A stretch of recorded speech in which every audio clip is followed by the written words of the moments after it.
Time now for your business update with Brian Quinn. Hi, Brian. Hey, Jeannie. Now, you're going to start in the U.S., where the Biden administration's landmark coronavirus rescue package is set to get its final congressional approval today. Should be passed very shortly, actually. That $1.9 trillion stimulus package is expected to clear the House of Representatives for the second time after being revised and passed by the Senate this past weekend. The bill marks a historic achievement for longtime Democratic priorities. Analysts expect its measures to lift 13 million Americans out of poverty and to reduce child poverty by more than half. Solange Moujan takes a look at how the aid will be divvied up in this report. It is a mammoth of an aid package. The American Rescue Plan, as it's officially called, is the largest coronavirus relief bill to date. Coming in at $1.9 trillion, it provides a federal push to help low- and middle-income American families. The most direct cash injection, $1,400 checks for people earning less than $75,000 a year. And there's a boost to unemployment, too, or $300 more per week in federal payouts. There's also tax help for those that have lost their jobs, and for families. They could receive credits of up to $3,600 per child. For many Americans, the money would be a major relief. I need it. Getting in a lot of debt. Do you need it? Would you need it? Yes, I do. Pay income tax. Yeah, they pay groceries, bills, things like that. That's probably what we'll do with it. The package also includes government aid. There's some $360 billion for local governments and states, as well as $105 billion for added health insurance coverage. And around 7% of the funding is for coronavirus testing and vaccine programs. Despite Republicans' criticism over its size, the package was hailed as a triumph for Biden and a showcase of Democratic unity when it passed the Senate. And the OECD raised its forecast for the global economy thanks in part to the bill. Yet what is not in it is also significant. Gone are progressive Democrats' hopes for an increase in minimum wage from $7.50 to $15 an hour. Restrictions to stimulus checks were tightened, and major infrastructure projects were also scrapped. Next, the collapse of a British finance giant is leading to fears of job losses, not just in the UK, but around the world. That's right. Greenhill Capital filed for bankruptcy on Monday. The firm was the main financial backer of Liberty Steel. That's the UK's third largest steel company. 5,000 jobs there are now at risk. Greenhill's specialty was short-term corporate credit that many of its clients depended on to finance their day-to-day operations. Its failure could now lead those clients to default on their obligations, and that could endanger some 50,000 jobs worldwide.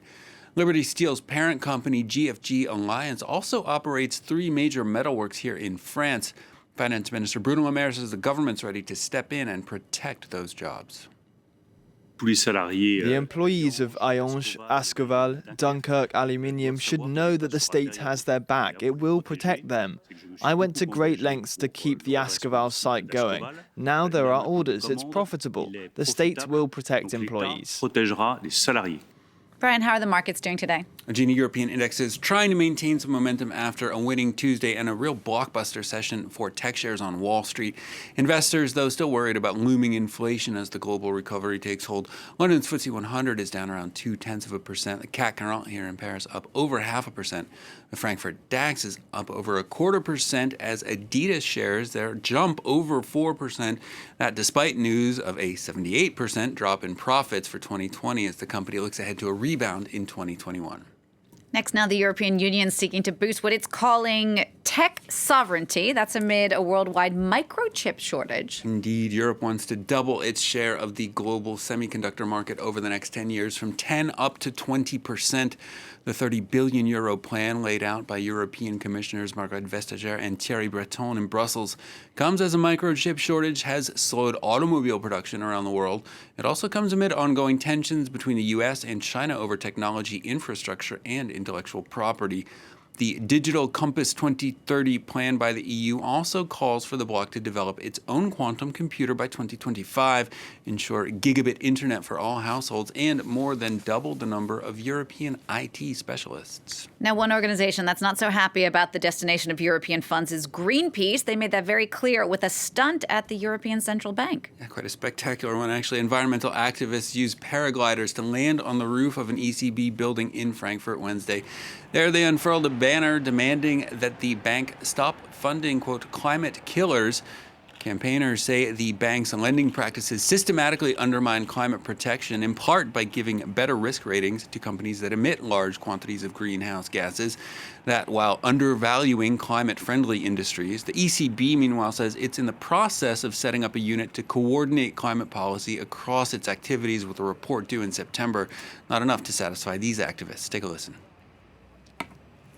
Well, a number of studies have shown that the ECB operations favor massively oil and fossil fuel companies, and therefore are more or less counteracting the climate Paris Agreement.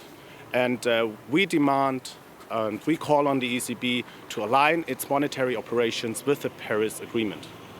We'll wrap up now here in France, where lawmakers are debating measures to reduce the environmental impact of everyday life. And that could deliver some bad news to the business of coupon circulars. Indeed, in the U.S., we call it junk mail sometimes. Colorful flyers filled with advertisements for discounts and such. Well, here in France, it's called prospectus.